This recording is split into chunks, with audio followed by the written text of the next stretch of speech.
Stakeout, 9-1. The armored Arachnid. Where did that come from?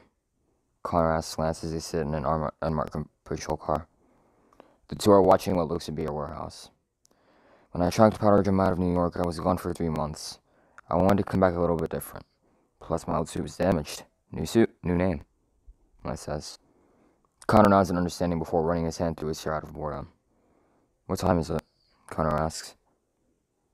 11:04 p.m., Lance tiredly replies. What about now? Connor asks.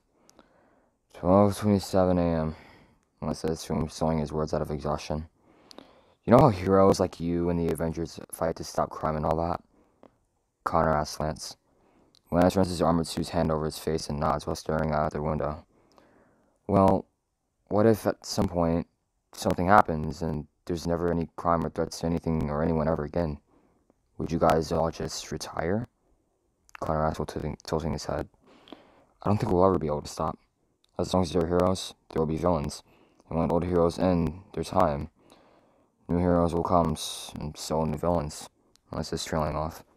So it's like a never-ending battle, Connor says, looking over at Lance. Yeah, or an infinity war, if you'd like, Lance says. What time? 1:38 a.m., Connor asks before getting cut off by Lance, who answers his question. Suddenly, Lance sees a white sedan driving out of the garage of the warehouse and driving toward Manhattan. I'd say that's a weird car to be leaving a warehouse, but that would be stating the obvious, Connor says. Lance shifts into drive and begins to follow the sedan. No car that looks like this would be leaving a warehouse that looks like that at this time of night, Lance says while driving. Chief, come in, this is Connor, Connor says, pressing the button on the walkie-talkie. The chief's radios back, asking what Connor's status is. Connor replies saying that they saw a car leaving the warehouse and are following it. The chief allows it. After a few minutes of driving, the car finally stops in front of the old Avengers Tower. What? No way. Lance is pulling up across the street. The old Avengers Tower? So what, the new owners run a business in kidnapping teenagers? Connor asks. Lance begins to shake his head in disbelief. No, this is something different. The person driving gets out of the sedan, and the duo see his face. Lance instantly looks at the photo of Viper, and him and Connor look at each other. Yori, the two say in unison. Yori turns around and begins to walk toward the side of the building. Where is he going? Connor asks. I'm not sure. Let's find out, though, Lance says. Yori walks up to the side door of the first floor of the building and pulls out a card before unlocking the door and walking into the building. That's an emergency exit, Connor tells Lance. How are we going to get up there? Lance asks himself. You know this place, right?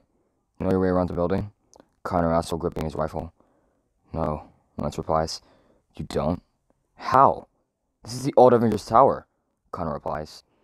When I became an Avenger, Tony had already sold the tower, and whoever owns it now has definitely changed some things up, Lance tells Connor. But what do we do? Connor asks while staring up. Connor, the Chief Jackson, what's your status? The chief asks through the static of the walkie-talkie. Chief, we have a beat on Viper. We saw him walking into the old Avengers Tower, Connor says into the walkie-talkie. Alright, I'll send units, the chief says. Chief, we need to evacuate the building. It might get messy. Evac. Riot vans, police cars, helicopters, and news vans drive up onto the street in front of the old Avengers Tower. Police officers, SWAT officers, and news reporters get out of the vehicles as the helicopters shine light on the situation.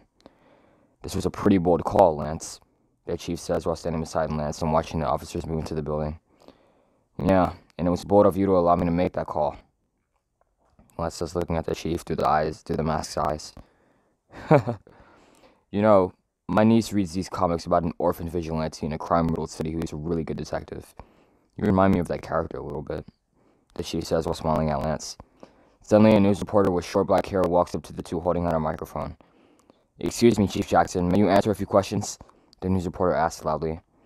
The police chief clears his throat before speaking into the mic when a blonde news reporter asks him about what is happening in the tower. All we can really say about the matter at this moment is that something extremely untoward and unlawful is going on in this building. We know its history, especially the fact that for 3 years this building housed Earth's mightiest heroes, and it's only right for one of them to return, the chief says before showing off and looking back at Lance. and bring these criminals to justice, he says, looking back at the camera again. Chief, Connor says as he runs up with 2 members of the SWAT team. The building is fully evacuated. We can now start the search, Connor says. Okay. Let's get your sister back, Lance. The chief says Lloyd and Lance are walking forward into the tower.